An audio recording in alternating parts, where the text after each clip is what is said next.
Hari ini kita mau interview Joe dari Joe Muscle Bandung di supermarket Setiabudi. Mau cek apa aja keseruannya? Ayo!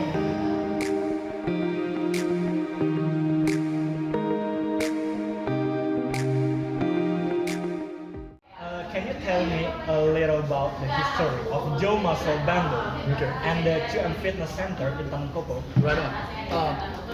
Well, actually, the Taman Koko gym is my first gym here in Indonesia. But before I moved here, I part-owned a nutrition company and worked with clients in a local gym that I was at. And that got me addicted to the whole nutrition and fitness thing. Also during that time, I was a banker.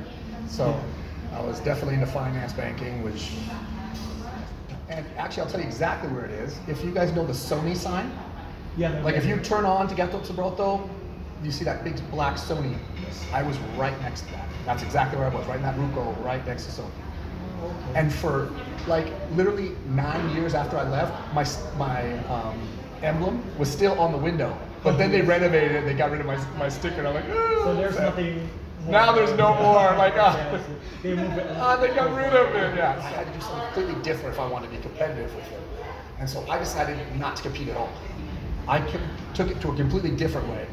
And what I have is, in Setiabudi, is my private training studio. So it's one-on-one only.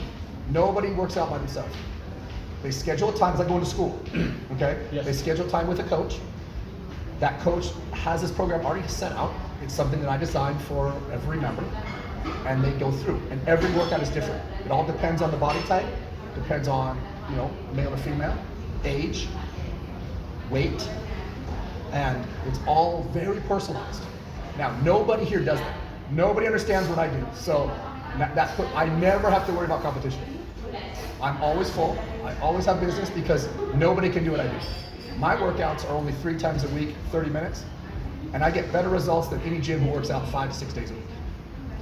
So, because what I do is so different. And I wish I could explain it, but this is my problem. I don't market this gym, okay? Because I can't explain what I do, you have to know it. So everyone who works out, word of mouth. So, someone changes, oh my God, you look so different, what'd you do? Go see Joe.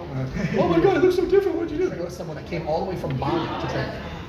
He only came for 2 sessions. Came all the way from Bali just to work out with me. Because his friend's from here, and he's one of my clients, and he came to him in a 3-month difference. He saw him once, and then 3 months later saw him again. And he was shocked at how much he changed. Because he works out with him all the time. He's like, how did you change so much? I've seen you for years and years, you never changed at all. And then 3 months, and then you go, okay, I'm seeing that guy. He flew right here and started and worked with me, and he'll come back and forth from Bali. So it's just because my education is human physiology and biomechanics. I don't read magazines, or I didn't learn from one other person or a bodybuilder on how to train people. I spent years studying. I can tell you every program ever created by any coach on this planet. People that you guys wouldn't even have heard of. I studied under basically every single mind in the fitness industry, from China to the US to England to Malaysia. I put more effort into learning this because for me, I was as skinny as her when I started working out. Oh yeah. And I'm not exaggerating, I was that skinny, exactly. I was not just skinny for a normal person, I was skinny walking around on the street. I'm tall. So I only weighed 58 kilos at 185 centimeters. So that's like say you weighing like 35 kilos. Okay, that's how much difference you add as you get taller and taller, okay? It's 5 kilos per 2 centimeters, okay? That's how you calculate someone's weight, okay? So I was so underweight, the doctors thought I was sick. They thought I had some kind of degenerative disease and all this crap. And the first 5 years I worked out, I didn't look like anything. Didn't look like I'd ever been in the gym. And I still have pictures of it. I have pictures from when I was 27. So I had to research and study and study and study, because if something worked on me, it worked 15 times better on somebody else. So what took me a year would take someone else a month or 2. And it's been like that ever since. People have passed me up that I've worked with so much, because genetics. Genetics really play a role in how much muscle you can add and how you can look. So I've learned to really tap into the genetic potential of everyone I work with. And I learned that my program is 100% successful. So everyone, that's why we never have to look for people. We always have people here. We never market, we don't do anything.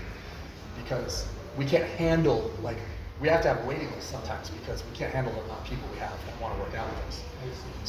So thank goodness for that. I mean, that's, alhamdulillah, thank you. I'm so humbled by it because I love the fact that people see what I do and they still want me to do it. And I've been here 12 years now. And then now, once again, long ramble, coming all the way back to Copo. So when my other gym that was in the V Mall, and so, well, anyway, so that gym was not doing well. I didn't have a good staff there. The mall was terrible, so it just kept going down and down and down and down. And so I closed it, and then one of my clients here, his dad owns the Copo in the complex. Yes. Okay, and so he asked, like, we want a gym, and I got a gym. And I was like, he's like, when do you want to start? I said, let's go. And then so we moved everything there right away. Boom, open. I opened with another manager though that didn't go so well. Thank you for that's a nice way of saying it.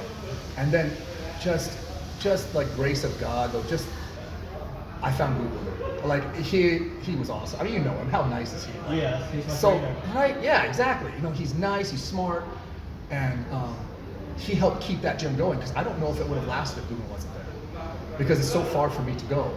Yes. And I love that place. Like I love that gym.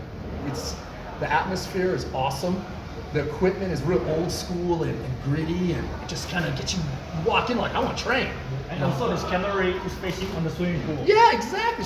So if you're doing the boring cardio, sorry, I have a problem with curse words and I apologize. But it's lack of education, ladies and gentlemen. Educate yourselves, go to school.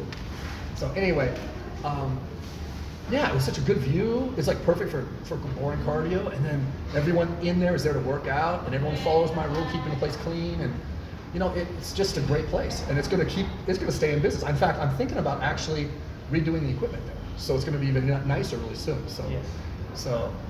it's just getting better and better. So I'm very, very happy with the way that went. But these two, like here's my flagship, and then Copo's my baby. This is the flagship one. Yeah, this is our flagship. Yeah. And then Copo's my baby though. That's that. When every time I come in, I want to cry because that's what started it all. I started in Copo also. Right. A lot of changes that happened. Yeah. And here's the thing: go and try to work out somewhere else. You may see like more nice equipment, but just be there for a month. You'll be like, this place sucks. Like atmosphere and camaraderie and energy is a real thing when it comes to trying to get your body in shape. If you are bored or people suck, it just turns you off to working out. And over there, is there anyone you don't like? Like I've gone there and I've liked every single person that I've seen there. Like nobody has an attitude, nobody's rude, everyone's happy, no one's taking up equipment and talking on their freaking phone. You know, it's just a nice place to see changes. You know, because changing yourself is very, very difficult. We don't want to change. We all like to stay the same. Whether it's, you know, we don't want to quit our job that we hate because, you know, we're scared to find something new, or we don't want to get out of a relationship that sucks because we're scared if we're going to meet someone else. I mean, this is how human beings are. Yeah. So in order to elicit change, it takes a lot of pain. And without that pain, nothing's going to happen. But if you have that atmosphere that makes pain pleasurable, now it's like, oh, wow. I can take this, I can do this, and it reinforces your self-belief. And that's why I love that place. And that's what we get here too. Like here, people change because I'm not gonna let them not change. I'm very motivating when I wanna be, so we really push people good, and I see it over there too, I love it. So you picked the right place to join, you really did. Yeah. So, okay, the next question is about the fitness business that you're running right now. It's a prospective business for the future. Yes, but it's very difficult business, man. Very hard. I don't see myself doing this for too much longer. It takes a lot of energy. And I'm getting older. Yeah, I see. Or getting those cells. And it's very physical energy more than mental. Okay? So, but if it's ran correctly, it's very, very sustainable business. Okay, you can stay in business a very long time and make a nice living. And it took me from being super poor to being very, very happy. You know, and I don't come from a wealthy family. I come from a poor family. When I met my wife, I had just got done living out of a car. I was homeless before I met her, and I knew how to work hard, but like I didn't know what I wanted to do. And then when I came here, I knew exactly what I wanted to do. So I put the work in. It's hard work, but it's sustainable, and you can do very well. So yes, I mean, if you have the right plan, and you're not going to just do something that everyone else is doing, it's very sustainable, very good business to have, because it can lead to other things. So you get a lot of connections too. You meet a lot of good people. So it can branch out to other businesses. Like I said, we started with one, and now we have, 6 or 7 businesses we work with now, because of all the connections we made. So it's like, what do you call it, a gateway business. Yeah, I do. Gateway, it opens up more, There we go. Bandung has a lot of gym places. Yeah. What that makes difference between Joe Muscle Bandung and the other gym, and what the value that you added for gyms? Oh, cool, because I actually answered this earlier. So you can see my program's completely different. It's only 3 times a week, 30 minutes, and I absolutely give money back guarantees on my results. I say, if I don't get you to see results that not me tell you are results, but your friends tell you, you get your money back. And I say, I'll do it in 3 weeks. And people laugh at me, and they're like, okay, well, I'll do it. I've never given back one rupiah. I've never had to give a refund. Everyone's happy. Everyone says exactly, oh my God, my friends are telling me I'm smaller. Guess I'm dieting. And so, yeah, like I said, I have an education that I don't work with bodybuilders. I don't work with athletes like that. I work with athletes though. I worked with the Jabar Pawn baseball team.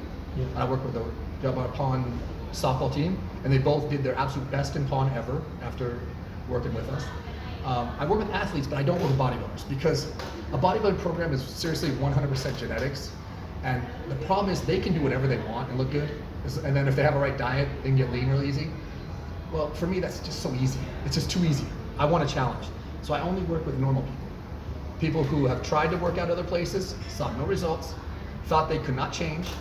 People who are overweight, people who are underweight. I work with everyone like that because that presents a challenge. And I love challenges. And I always win. They always change.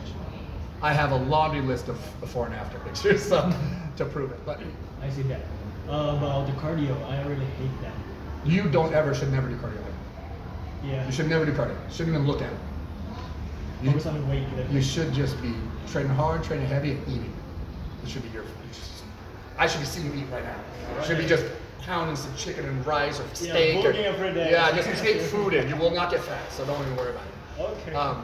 Yeah, so because I offer something no one else can offer, because so many people have tried to say, oh, I have a program like Joe, 30 minutes. And I've had people leave me because they heard it because it was cheaper. So they left me, came back 1 month later, said, that sucks. That's not what Joe does. You know? And so it's like they can't do what I do because they don't understand what I do, because they didn't put the research into them to what I put. And also all my coaches have changed 100% too. They weren't former bodybuilders like you see in other gyms. Like I said, a bodybuilder can do anything. My point is, since I offer something no one else can offer, I don't have to worry about searching for business. Because Bandung's a very small city, and word of mouth travels a very long way. So now with Kopo, I do need to focus on more marketing, and I have been trying to market Kopo more. Oh yeah, I know. Okay, I'm actually thinking about starting a whole social media for Kopo by itself. Yeah. So it's about getting time. I got to talk to Google because he's gonna have to help me with that. So I'm thinking about doing that because like I said, I like that place. I'm happy. I should just separate the two. I have 2M Sport IG, and I think social media is the best way to market right now. It is the best way. YouTube, Instagram, Twitter. I don't use Twitter, but it's still a great marketing source. Facebook. But I honestly, in this day and age, social media will get more business to your establishment than anything else. And it's cheap. You don't have to spend before. If you want to market, you're going to spend at least 3 to 5 Juta a month for regular marketing. Minimum to get a little bit of paper, get in the paper, get in the newspaper, or flyers, or banner like that. Yeah, or banners. Yeah. So it can be very costly, but with social media, if you have a good, good content, it can be huge. You grow your business with nothing. That's why I think I want to do that, just because like I said, I would like to blow up Kobo so I can add a lot more new stuff. I want to make it better. So. Okay, the next one. So who is your target market or the segmentation? Oh, that's a good question. Okay. In Kopo, my target market is guys like you, and women like you, about your age, between maybe 18 to maybe 35. So that demographic.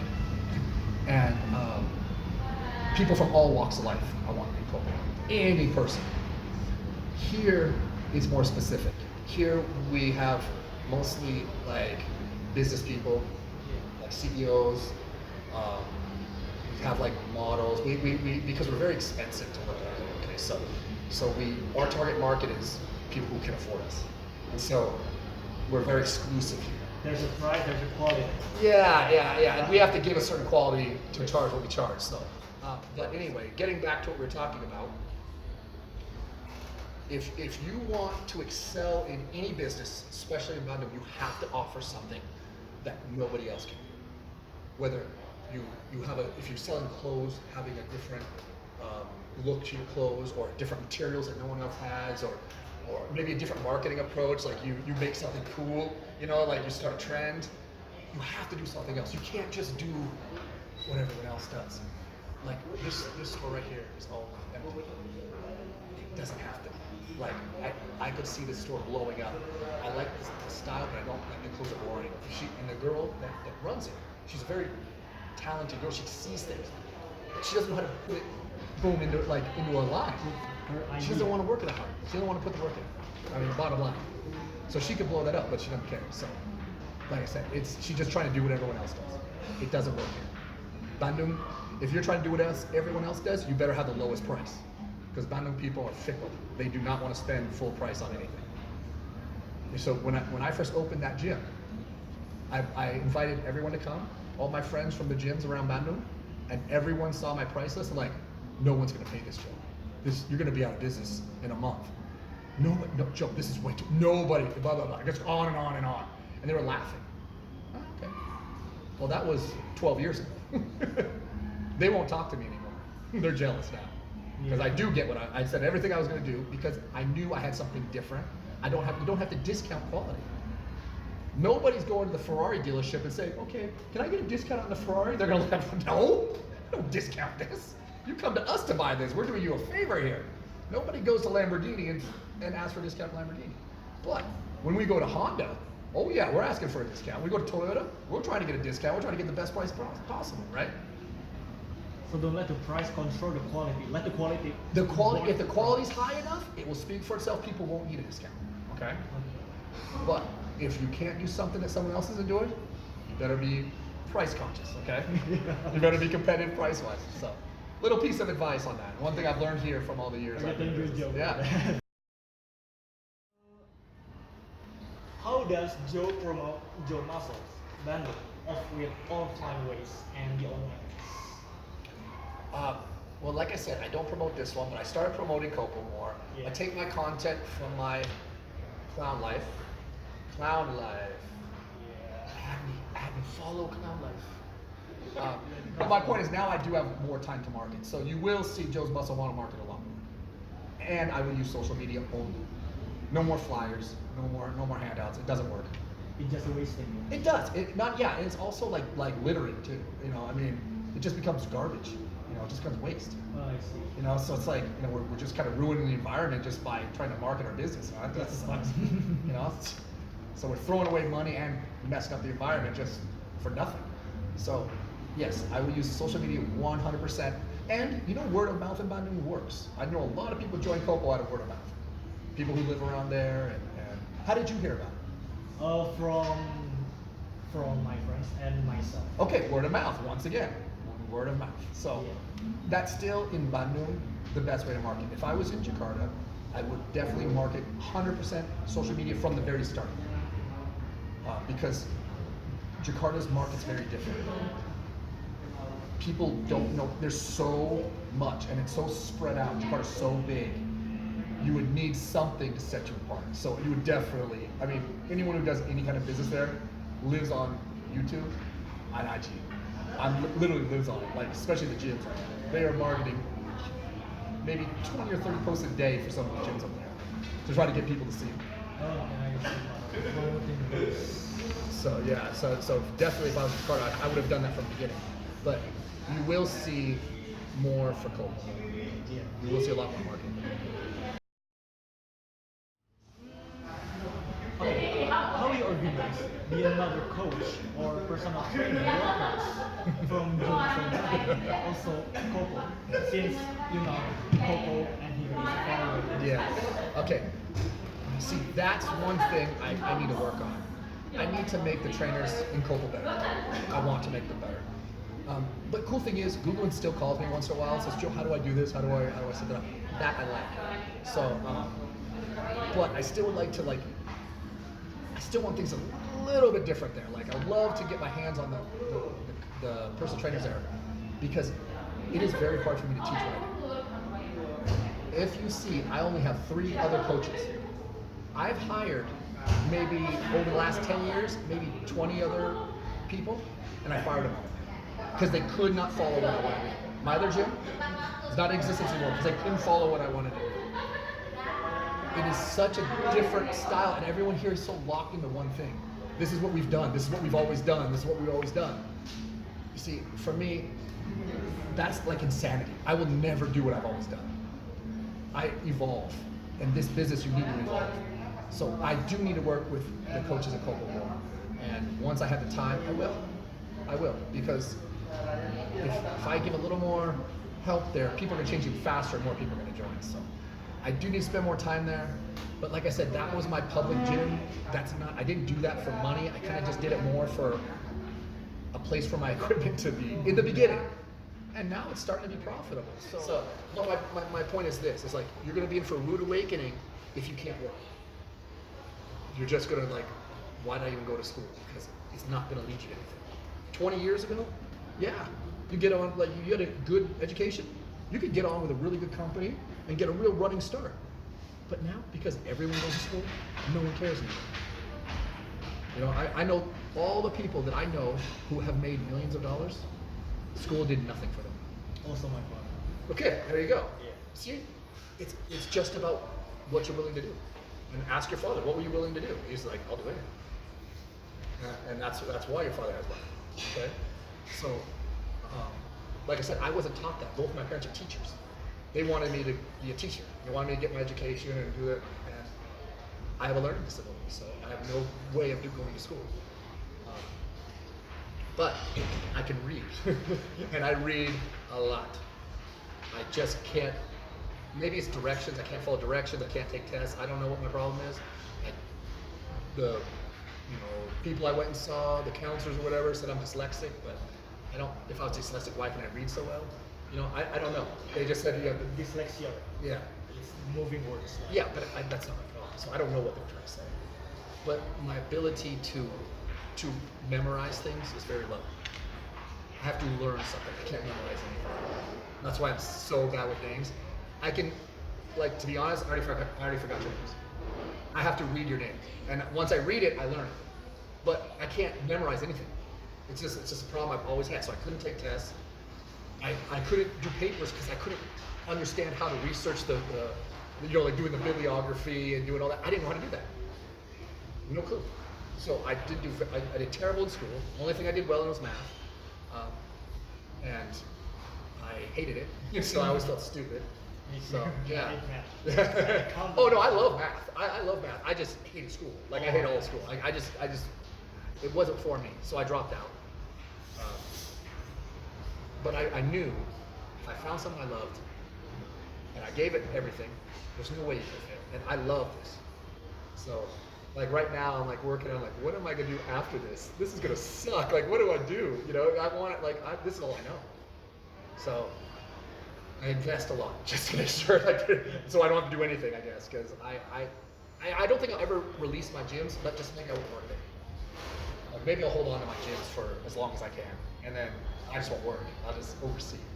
Because I'll always work out, so I'll always train, so I'll be the place to work out. So doing it, the patient is the most good and fast to Consistency. Like, even now, I don't have to wake up at 4 in the morning anymore, but I still do. Because I'm consistent. My whole life is scheduled. You see what my wife told you? Be on time. be on time. Everything I do is scheduled. Everything I do is scheduled. And like when people are late drives me freaking crazy because I can't keep my schedules.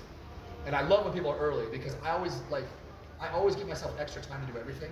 So that way, like I can be early, like if I have an appointment, I can be early for it. Because even for me, like I'll never be late to anything. You know, if there's traffic, I will check my thing first. I'll leave 2 hours early if I have to. But I'm never late for anything because I schedule my life. Do I have to do that? No.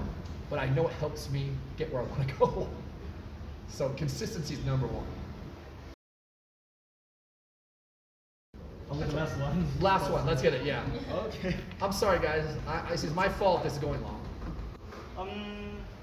Okay, the last one is about I want to create the gym like this, and they have tips and tricks and the motivation for millennials like us to create the same business like yours. And what is the good thing or the bad thing? Oh man, that's so tough. I saw that one when I first looked. I saw it. I wouldn't do it the way I did it. I would try to reinvent it. I honestly think, like I wish I was a millennial now, because you can have a really bad business now, but if you make it cool on social media, it will be packed. I know people who like my daughter always shows me these people, and people are making so much money on doing stupid shit. Excuse my language. Like this guy's worth $12 million a year, and he started off because he would do videos of him counting to 10,000. You know, stupid content. I don't even know if I would have a physical business anymore. I think I would spend all the time doing YouTube videos. I really do. I mean, you can do it on anything. Like, so many people, like in the fitness industry, they don't have a gym. They do all their content someone else's place.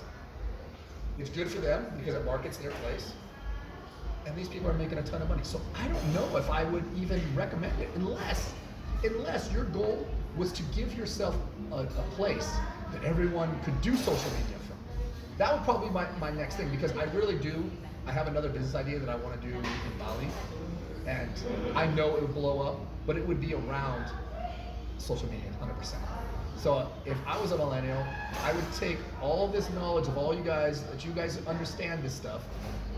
I can't even edit my own videos. I gotta hire someone to edit my videos. Like I can't do any of that stuff.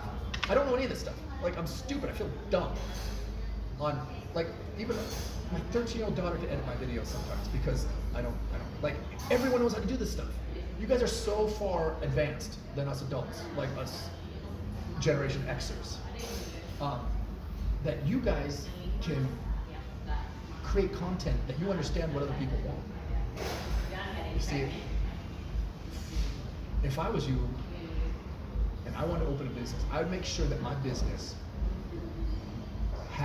would be a place I could do content out of. It'd be just, so if I did a gym, my gym would be done up with really cool lighting, so the videos turned out good. I would do super cool colors and super fit, like that really just rock when you're taking videos or pictures, and people just come for that. You know, like did you see up the street that 4D museum? Yeah, I know that, yes. Okay, how full is that all the time? It is not a big deal. Look, you go there, take pictures, it looks cool. It's really crowded. Always, man. Yeah. Always. So that's what I'm talking about. They are millennials. Okay, they thought of that. That is like, for me, genius. Because it's something so simple that's been around for 20 years. But it never picked up until social media kicked in. When in Seattle they had a 4D museum that was empty. No one ever went to it. No one cared. Now once we started taking pictures all the time, that place already had a business. If they would have done it 10 years later, they would be loaded right now. They would have had the best business around. So you gotta take what's popular now and roll into whatever business you want to do. So like I said, if you want to do a gym and you want to do well, throw all that gimmicky TRX crap, all the hot yoga and all that crap, all that BS stuff that doesn't do anything, but people love to do videos with it. Yeah, You know? yeah. They love it. TRX is terrible, man. It's almost worthless. Yeah, it's terrible. But I hate to say it, it will bring business to your gym. Go have all the dance classes. Absolutely nothing to do with fitness, but dance classes are huge. They blow up gyms. I'm too old, man. I'm too stuck. I'm too stubborn. I won't do any of that. There will be no gimmicks in my gyms. People know me.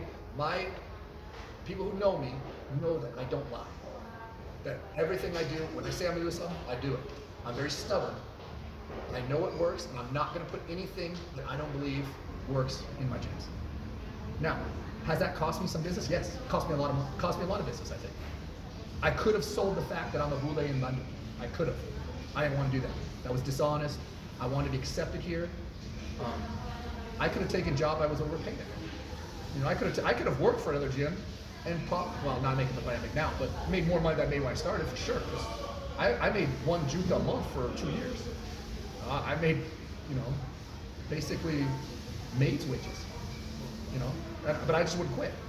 And I wouldn't change what I did. I knew what I did was right, and I knew people would see it was right. Nowadays, I don't know if I would be that stubborn. If I was a millennial, I wouldn't be that stubborn. Because I think you could make a lot more money by doing, unfortunately, the gimmicky stuff. I think now it's kind of has to be done. So if you do a gym, if you want to go that route, you're really serious, make it something visually stimulating. Yeah, people see. Yeah, something that, like I said, is well lit for videos, well lit for pictures. But yeah, so that's it, I think, right? Did I answer everything? Thank you. Before we finish the video, we want to give you, there's a mention. Oh, get right there. Yeah, maybe this is too early, but Merry Christmas, Joe, and thank you for having us. What do you guys do here?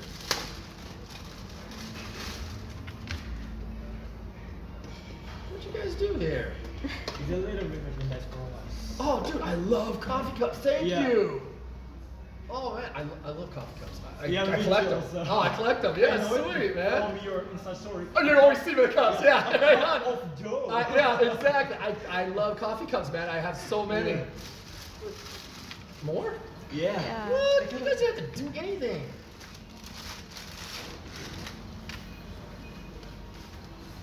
Watch out, it's Frank. Oh, is that espresso cup? What'd you guys do? Yes.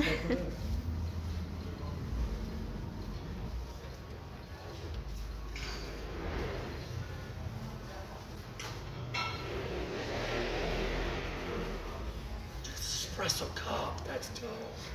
Oh, this is bad, man. It's a puppy. Oh my god, that is dope. It's a puppy. Oh, that is dope. Yeah. Thank you guys. That's you didn't have to do that. Come on. That's nice, okay. man. Very generous. Thank you. Thank you. Really appreciate that. All of you. Thank you. Now I want to get a picture with you guys, okay? Okay, it's okay. Okay, thank you for watching. Bye. Thank you. Oke, jadi segitu aja keseruan dari kami. Jangan lupa subscribe atau like. Tekan tombol merah dan lonceng di bawah. Dadah.